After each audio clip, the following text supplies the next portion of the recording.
Parlez-moi d'IA. Mesdames et messieurs, bonjour. Je suis un super ordinateur Carl, cerveau analytique de recherche et de liaison. C'est une machine qui ressent les choses. On nous raconte n'importe quoi sur l'IA. Alors, qu'est-ce que tu en dis, Kit? Moi, je n'en dis rien du tout. Que la créativité, elle reste du côté de l'humain. Parlez-moi d'IA, présenté par Jean-Philippe Clément. Bonjour à toutes et à tous. Aujourd'hui, nous allons évoquer le déploiement de l'IA en entreprise, ou plutôt la transformation induite par l'IA en entreprise, avec un spécialiste du sujet qui accompagne de nombreuses organisations et vient de publier un ouvrage de référence sur ce sujet. Alors accordez-vous 30 minutes pour interroger une nouvelle fois ce que provoque l'irruption de l'intelligence artificielle dans nos vies. Cause commune, 93.1 FM. Et vous êtes bien sur Cause Commune, la voix des communs, la voix des possibles. Vous nous écoutez toujours sur le web cause-commune.fm, au singulier bien sûr, sur notre app mobile iPhone et Android, sur la bande FM 93.1 et le DAB+, pour toute la France. Et bien sûr sur votre plateforme de podcast préférée. Merci monsieur Olivier Gréco, notre directeur d'antenne, de nous permettre cet espace de liberté et de nous proposer de si beaux outils de diffusion. Nous avons besoin de vous, chers auditeurs. Quelques petits gestes pour vous ont un impact énorme pour nous. Usez de vos super pouvoirs sur les plateformes, sur les réseaux. Abonnez-vous, commentez, partagez, likez. C'est notre seule récompense et cela nous fait connaître car ça manipule les algorithmes. Et c'est cool de manipuler un algorithme. Vous écoutez Parlez-moi d'IA. À ce micro, en matière d'intégration de l'IA dans les organisations, nous évoquons souvent les exemples et les stratégies des collectivités locales, avec leurs exigences de service public et leurs objectifs vis-à-vis des usagers et des agents publics. Pour une fois, nous allons tourner la focale sur l'entreprise. Les promesses de l'IA pour la productivité des entreprises débordent de nombreux rapports et posts LinkedIn. Cela ne vient pas sans son cortège de peur et de méfiance. Mais qu'en est-il vraiment ? Comment concevoir une stratégie porteuse de valeur et mettre en œuvre un déploiement qui évite les écueils ? Vaste sujet, auquel notre invité du jour, spécialiste du numérique depuis plus de 20 ans, aujourd'hui directeur stratégie et innovation chez Orange Business, co-animateur du célèbre podcast Trench Tech, s'est attelé à un ouvrage qui s'appelle IA Mania, véritable guide du déploiement de l'IA en entreprise. Et je suis très heureux de le recevoir. Bonjour, Mick Lévy. Bonjour. Bienvenue dans le studio de Cause Commune. Merci. Merci d'être avec nous. Alors, parlez-moi d'IA, Mick. Et commençons tout de suite par évoquer en fait le malentendu originel de l'IA. Vous l'évoquez dès votre introduction. On n'aurait jamais dû appeler ces technologies intelligence artificielle. Pourquoi on a commis ce péché originel, comme vous dites ? Alors attendez, Jean-Philippe, avant d'évoquer le péché originel dans l'introduction du livre, j'évoque autre chose, c'est le fait que je pratique le tutoiement radical. Donc je choisis de tutoyer tout le monde pour casser des barrières de conformisme et pouvoir avoir des discussions franches et directes le plus rapidement possible. Donc si ça vous va, on peut passer au tutoiement pour la suite. Je vais essayer. J'ai préparé toute cette émission en pensant au vouvoiement. Mais voilà, peut-être que je vais vous voyer de temps en temps. Bon. Tu me corrigeras. Oui, aucun problème. Alors, ce péché originel, effectivement, l'IA, on a l'impression que ça date de ChatGPT et que donc certains commencent à compter en I-année, tu vois, plutôt que l'année de la naissance de Jésus-Christ. Ça y est, on peut compter en I-année, l'année de la révélation de ChatGPT au grand public. Nous sommes donc dans l'I-année numéro 4, finalement. Et en réalité, l'IA, ça date de 1950, des années 1950. Le terme a été inventé en 1956 par un grand chercheur américain qui s'appelle John McCarthy. Et une date qui a fait date, pour le coup, c'est le cas de le dire, lors d'une conférence à Dartmouth, où il a proposé ce terme d'intelligence artificielle, parce qu'il a dit plus tard, il avait besoin de fonds pour réaliser une étude universitaire d'été. Donc déjà, ils avaient besoin de fonds. Il y a déjà eu un problème d'argent, tu vois.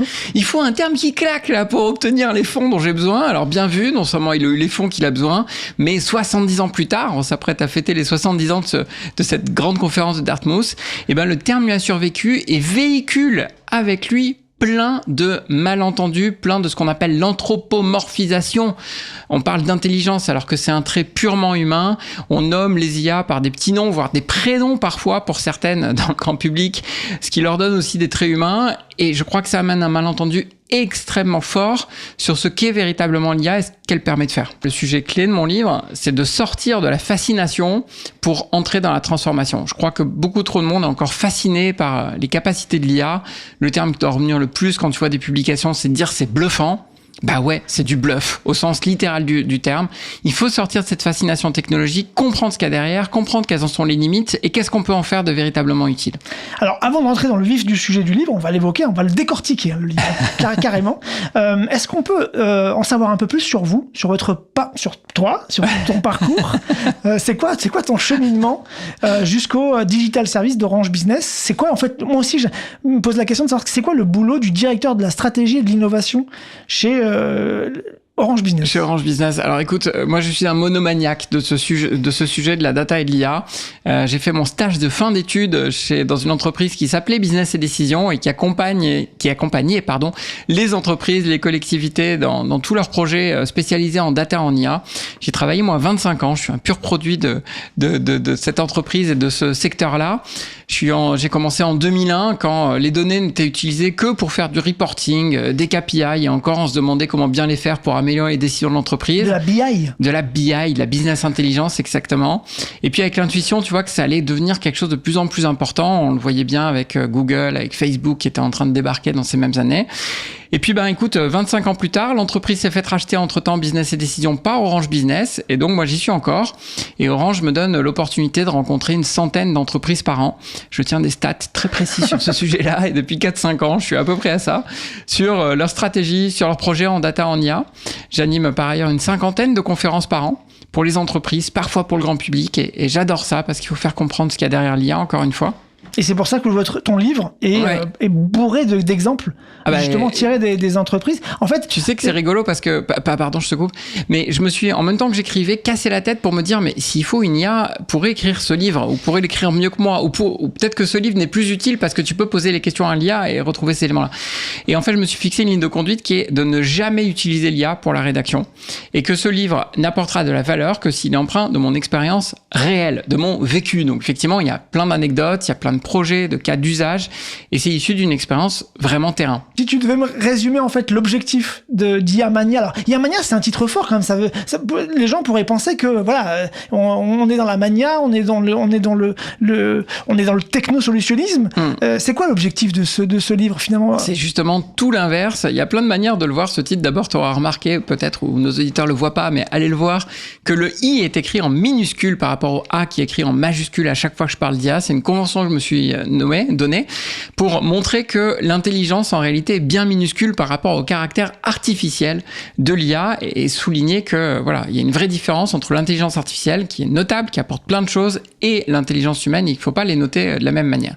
Et tout l'objet d'IA Mania finalement, c'est de ça, arriver à faire sortir ce que je disais, les entreprises de la fascination pour comprendre que le sujet de l'IA, c'est pas un sujet technologique, c'est un objet à part entière, c'est un objet sociétal à part entière, et que si on veut en créer une valeur qui soit durable pour l'entreprise, il va falloir s'intéresser à cet objet sociétal dans son ensemble. Qu'est-ce que t'en fais d'un point de vue, quelles sont les technologies sous-jacentes, effectivement, mais qu'est-ce que t'en fais?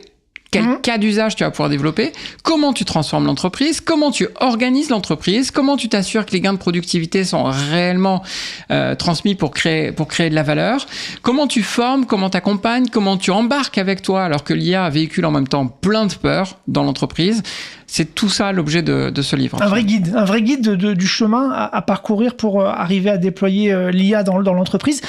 J'ai bien aimé parce qu'en fait, notamment le début, je me suis dit, mais c'est toujours compliqué. Le début d'un bouquin, surtout sur l'IA, on sait jamais par quelle boule prendre parce qu'on se dit que l'audience, finalement, elle est diverse, elle est variée. Il va falloir essayer de lui expliquer des éléments techniques, mais pas trop. Il va falloir la guider justement sur le chemin. Donc c'est hyper casse-gueule.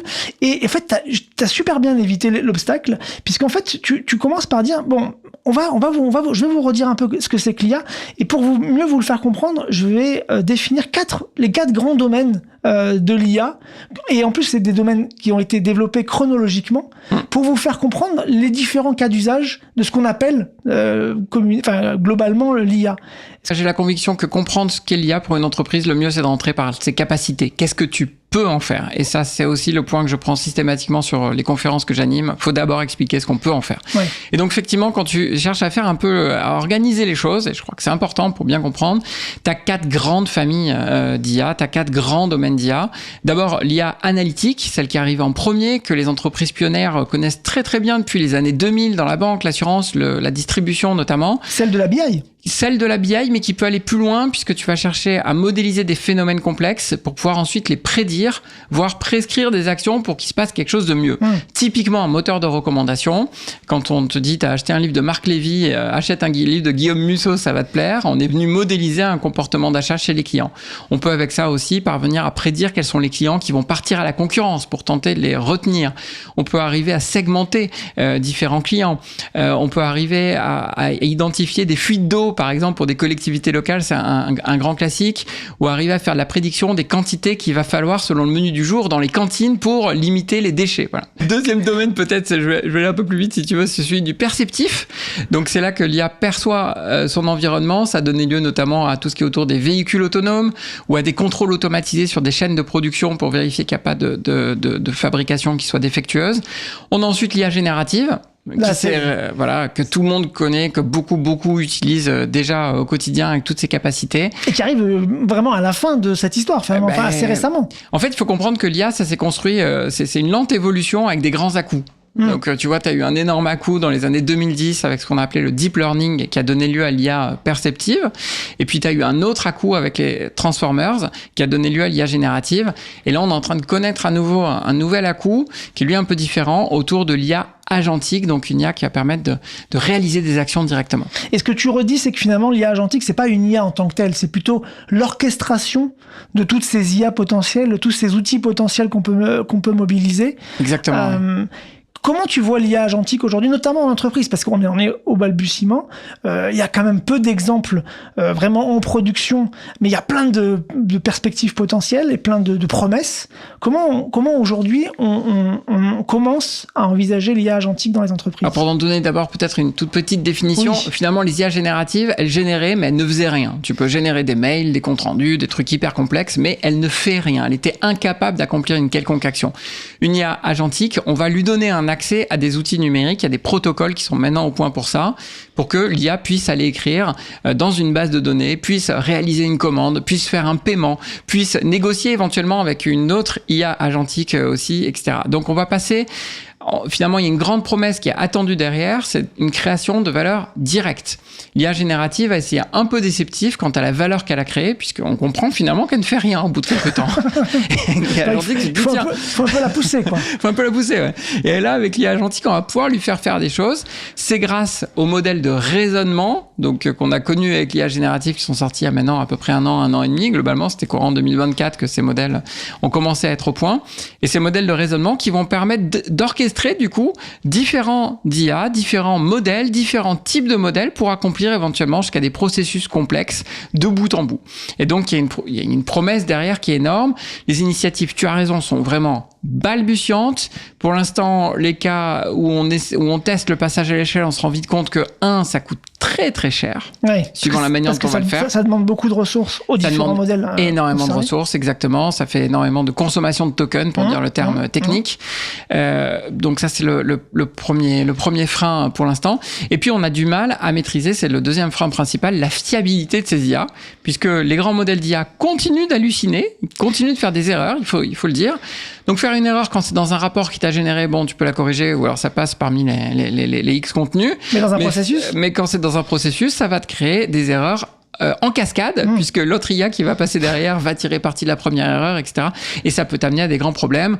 Un exemple parmi d'autres, AWS, il y a eu une grande panne sur la plaque chinoise au mois de décembre dernier. Après enquête, ils se sont rendus compte que c'était un de leurs agents d'IA qui avait purement et simplement supprimé un environnement. Et le problème, en réalité, derrière, c'est pas tant l'agent IA, ils le disent d'ailleurs AWS eux-mêmes, que le manque de supervision, de gouvernance qu'il y avait autour de cet agent pour se rendre compte du problème avant. Alors, en entreprise, pareil, pour à la fois simplifier et puis que ça soit clair, tu considères qu'il y a finalement deux grandes créations de valeur à aller chercher. Je suis content que tu poses la question parce que je pense que c'est une des idées à la fois les plus simples et vraiment clés de mon livre. C'est de dire, il y a deux manières de créer de la valeur avec les IA. La première, tout le monde est en train de tenter de le faire, c'est de l'IA pour rendre chaque personne plus performante. Donc, tu déploies un outil, un ChatGPT privé, tu prends des licences de Copilot pour te citer d'autres outils, de Claude ou de Live Intelligence d'Orange Business, puisqu'on a un outil qui fait ça admirablement chez Orange. C'était une page de pub. Ouais, j'en profite, hein, écoute. On n'est jamais aussi bien servi que par Dans une radio qui ne fait pas de pub, tu peux y aller. Mais je t'ai cité 4 marques. Hein, Bref, donc voilà, tu cherches à donner des super pouvoirs à chacun de tes collaborateurs. Et t'espères que chacun va gagner du temps et que le gain de temps de chacun va créer un gain de productivité globalement pour l'entreprise. Et on voit que c'est pas du tout aussi simple que ça en réalité. Et finalement, toutes les entreprises sont en train de chercher à faire ça. Bon. Et je pense qu'il y a une deuxième voie qui va être beaucoup plus exigeante, mais beaucoup plus intéressante, qui est le fait de créer des IA qui vont créer une valeur à l'échelle. Là, on fait autre chose. On réfléchit pour créer un nouveau service, un nouveau produit, pour intégrer de l'IA dans nos produits existants, voire pour créer carrément un business model, se réinventer directement avec l'IA. Ça oblige à une transformation qui est beaucoup plus forte de l'entreprise, mais là, on va avoir des gains qu'on va pouvoir, mesurer et qui vont être beaucoup plus forts et par ailleurs, qui vont nous donner un différenciant. Parce que finalement, donner un outil à chacun, dans 5 ans, retour à la case départ en termes de différenciant, c'est un peu comme d'avoir Excel, tu vois, ça a pris X années pour que tout le monde ait Excel. Aujourd'hui, avoir Excel, tu serais mal si tu l'avais pas. Ça va devenir aussi la base d'avoir un ChatGPT privé ou des accès à des IA pour chacun. Mais par contre, c'est pas le fait d'utiliser Excel qui te donne un différenciant ou un avantage concurrentiel. Je connais aucune boîte qui dit « moi j'ai un avantage concurrentiel parce que j'ai Excel ». Ça n'existe pas. Bon, dans 5 ans, avec l'IA, ça sera la même. Si on a travaillé que la case de l'IA pour la performance individuelle, on va pas créer d'avantage concurrentiel et on créera pas de différenciant ni de productivité finalement à l'échelle. C'est le cœur du livre, hein, d'aller chercher cette valeur-là en fait, et de donner des éléments de méthode pour aller la chercher. Et on va y revenir juste après. Moi, j'ai quelques questions quand même, parce que ici, on fait pas mal de points sur l'IA dans les collectivités locales, dans le secteur public, et avec plein de questions autour de l'open source, autour de justement d'aller chercher un petit peu de la souveraineté, d'aller chercher des manières frugales aussi de monter des IA. Comment tu vois ça dans l'entreprise finalement ? C'est-à-dire que, est-ce que par exemple, il y a beaucoup d'entreprises qui sont intéressées par des modèles open source, voire même hébergés en interne, où ils restent quand même fondamentalement tournés vers des gros modèles fondationnels commerciaux, type GPT, type Claude. Est-ce qu'elles sont intéressées par l'open source ? Écoute, c'est un point qui me tient d'abord énormément à cœur. Donc moi, je porte de manière extrêmement régulière. Il faut différencier les usages. Sur les usages d'IA du quotidien, donc de performance individuelle, donner un outil à tous les collaborateurs, ça va être très difficile. Ouais. Ça viendra peut-être, mais aujourd'hui, il faut pas se leurrer, c'est très difficile puisque tu vas avoir une diversité d'usages, une diversité de questions, d'interprétation de documents, etc., qui fait que c'est difficile de se passer d'un très grand modèle qui sait tout faire. Ouais. Par contre, sur tous les usages de créateurs de valeur à l'échelle, où tu vas chercher à faire une IA pour optimiser ton stock, un cas d'usage, quoi. Un cas d'usage précis. Un cas d'usage précis. Là, il va falloir que tu sois plus fiable et que tu aies des IA qui soient extrêmement fiables. Il va falloir qu'elles te coûtent le moins cher parce que cet usage, tu vas le répéter des dizaines de milliers, des centaines de milliers, peut-être des millions de fois. Donc, à l'inférence, il faut que ça te coûte extrêmement peu cher. Et puis de te dire aussi, là, il faut que le modèle en plus consomme le moins possible et que je le maîtrise moi-même le mieux possible. Et pour ces usages-là, oui, on va les regarder, même de l'IA sur mesure, pourquoi pas, faire nos propres modèles pour bien modéliser un comportement, un phénomène, etc. Et puis on va aller chercher, pourquoi pas, effectivement, de l'open source, de l'hébergement local pour l'entreprise elle-même, voire sur des clouds sécurisés, privés ou souverains, etc., etc. Et tu dis d'ailleurs que tu n'es pas obligé dans ces cas-là d'utiliser des large language models. On peut faire plus frugal, on peut faire plus petit, parce que justement c'est spécialisé. Exactement, c'est même pas souhaitable d'aller sur des grands modèles pour faire ce type d'usage. Ils sont moins fiables, ils sont moins performants et ils prennent beaucoup plus de ressources et donc coûtent plus cher. Bon, je laisserai les auditeurs, lecteurs, du coup, découvrir aussi comment tu abordes finalement tous les risques. Parce qu'en fait, tu parles aussi de beaucoup des risques. Peut-être quand même aborder celui autour de l'emploi. Tu débunkes en fait ce sujet de l'IA qui vient remplacer les emplois dans le livre. Comment tu pourrais aujourd'hui, et comment tu fais d'ailleurs dans les conférences que tu fais en entreprise, pour rassurer finalement les employés en leur disant non mais attendez, arrêtez de croire ce que les grands titres vous disent, ça va pas venir vous remplacer, d'ailleurs parce que il y a cette crainte depuis toujours. J'ai ressorti des articles de presse qui ont 100 ans. Oui, c'est vrai. qui ont 100 ans. Et tu changes le mot machine, parce que c'était le moment de l'industrialisation, par le mot IA, et tu fais exactement le même article. Ouais. C'est vraiment marquant. 1960, c'est mon préféré, tu as eu une manif des profs de maths qui se sont associés aux comptables, qui faisaient des manifs contre les calculettes. Ouais, ça, elle est bien. Tu vois le truc avec les profs de maths qui disaient on va créer une génération de mecs qui ne sauront même plus compter, et les comptables de dire mais vous avez tous tué notre emploi avec la calculette. Voilà, donc cette peur, elle est ancrée depuis toujours. Alors, je pourrais t'en parler pendant 1 heure, mais je crois qu'on n'a pas 1 heure, donc je vais la prendre courte. Les économistes sont pas tous d'accord ensemble. Et alors, c'est peut-être mon caractère optimiste. Moi, j'ai plutôt envie d'écouter les plus optimistes.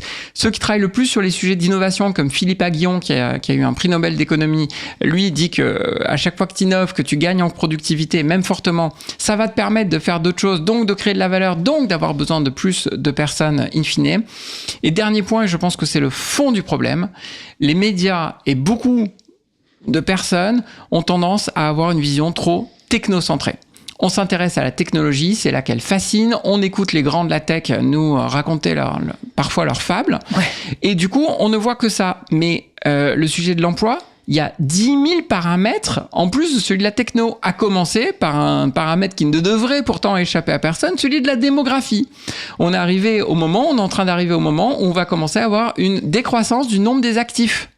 Et ça va s'accélérer très fortement.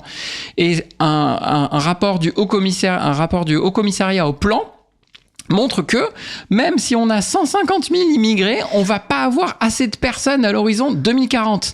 Et sur le sujet de l'emploi, dans ce rapport-là, je crois que l'IA n'est même pas citée. Ah oui. Donc, quand on prend d'autres angles que l'angle uniquement technocentré, on se rend compte que l'IA est un paramètre parmi d'autres dans le grand sujet de l'emploi et que c'est pas du tout aussi simple que ça. Et alors, c'est marrant parce que quand tu évoques la construction d'une stratégie IA pour l'entreprise, d'ailleurs, tu reprends les 6 dimensions négatives repérées dans le rapport Laboria Explorer. On va pas les citer là, mais bon, fragilisation de la reconnaissance au travail, sentiment de dépossession provoqué par l'IA et de dépossession et de savoir-faire. Enfin, tout ce que l'IA finalement va avoir comme mauvaise conséquence sur l'employé. Et tu dis, en fait, construisez votre stratégie en miroir positif de tout ça et faites attention effectivement à ces 6 dimensions, mais construisez aussi votre stratégie au regard de ça et pour vos employés. Exactement. En fait, moi, je ne crains pas l'impact sur l'emploi au sens, tu vois, ça va tuer de l'emploi de manière massive. Honnêtement, je n'y crois pas beaucoup. Je te le redis. Par contre, j'ai une certitude, c'est que le rapport au travail va énormément changer. La modalité, la façon dont on travaille pour énormément de postes va beaucoup changer. Et d'ailleurs, c'est déjà à l'œuvre. Et il va falloir effectivement prendre attention à comment ça impacte les choses. Et moi, je suis assez sidéré du faible nombre de décideurs, parfois même de RH, parfois même de personnes dans les représentants du personnel, les syndicats, etc., qui ont conscience de ça. Et si on n'en a pas conscience, juste on va se laisser aller par le flot. Et un beau matin, on va se réveiller en se disant « Putain, tout a changé, c'était mieux il y a 10 ans, la manière dont on travaillait. » Ouais, mais il va pas falloir lâcher la barque. Je te donne juste quelques petits exemples, anecdotes, parce que c'est par les anecdotes qu'on le sent le mieux. J'anime chez Orange un grand call au moment du lancement d'une nouvelle offre. J'ai 150 commerciaux chez Orange, il y a du monde, tu vois, pour expliquer cette nouvelle offre sur une visio. Et puis là, il y a quelqu'un qui me dit « Mick, désolé, je peux pas rester, mais t'inquiète pas, je t'envoie mon IA à ma place, elle me fera le résumé. » Et là, je me suis dit « Mais merde, qu'est-ce qu'on va faire des moments collectifs ?» Et après, je me suis dit « Mais elle a raison. À quoi sert ma réunion descendante pour 150 personnes où tu ne vis même pas une expérience, on est tous derrière Teams, si tu peux le récupérer avec une IA. Donc il y a des modalités, tu vois, du collectif, par exemple, qui vont devoir changer. Et puis tu vois aussi d'autres comportements. À l'inverse, lors d'entretiens de recrutement, ça j'ai entendu chez un client, une RH qui me reporte qu'il y a quelqu'un qui n'a pas voulu prendre le poste parce qu'il n'y avait pas d'IA dans l'entreprise. Ah oui. Et donc ça, c'est plutôt dans les jeunes générations qui sont très habituées à travailler avec de l'IA dans leurs études et qui ne peuvent pas imaginer de ne pas avoir accès à de l'IA quand elles viennent travailler dans l'entreprise. Et pour les employés qui y sont déjà, comment on les emmène vers l'IA ? Comment on les emmène vers l'IA ? Alors ça, c'est une énorme question que tout le monde me pose à chaque fois, notamment sur les conférences. C'est souvent un des enjeux clés. En fait, tu repères qu'il y a plusieurs profils. Tu as des gens qui adorent, qui s'y sont mis par eux-mêmes, quitte à employer des outils qui sont pas ceux de l'entreprise et à faire courir un risque d'ailleurs à l'entreprise, autour du Shadow AI.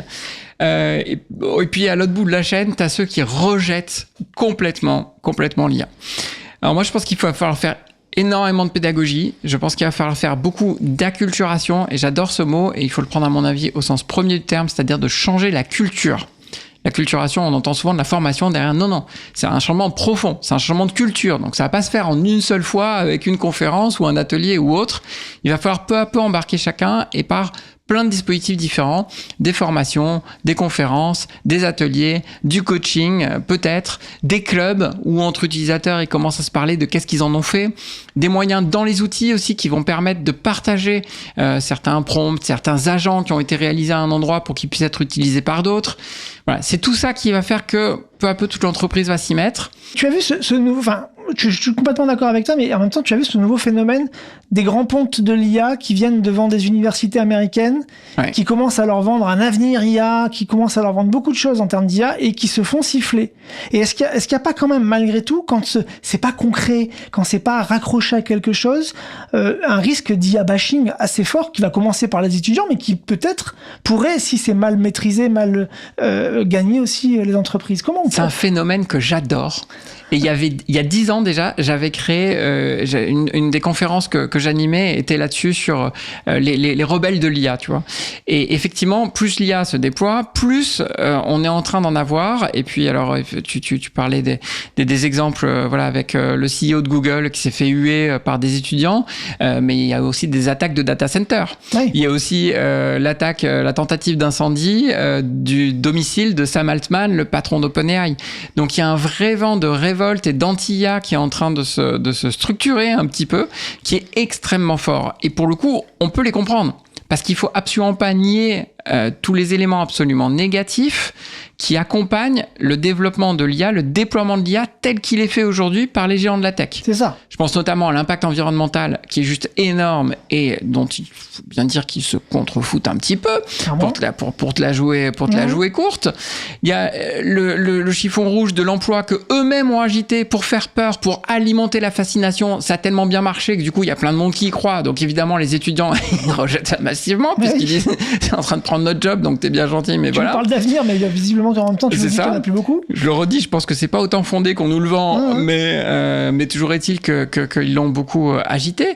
Il y a toute l'exploitation de ce qu'on appelle les data workers, donc c'est des personnes notamment dans le sud global qui se chiffrent par millions de personnes certainement, qui sont payées une misère pour finalement se retrouver à entraîner des IA dans des conditions psychologiques qui sont absolument abominable. Ils se payent toute la journée, tu vois, des vidéos et des textes extrêmement choquants pour pouvoir les trier pour l'IA, en fait. Donc, ça aussi, c'est connu. Quelque part, c'est trop peu connu, justement.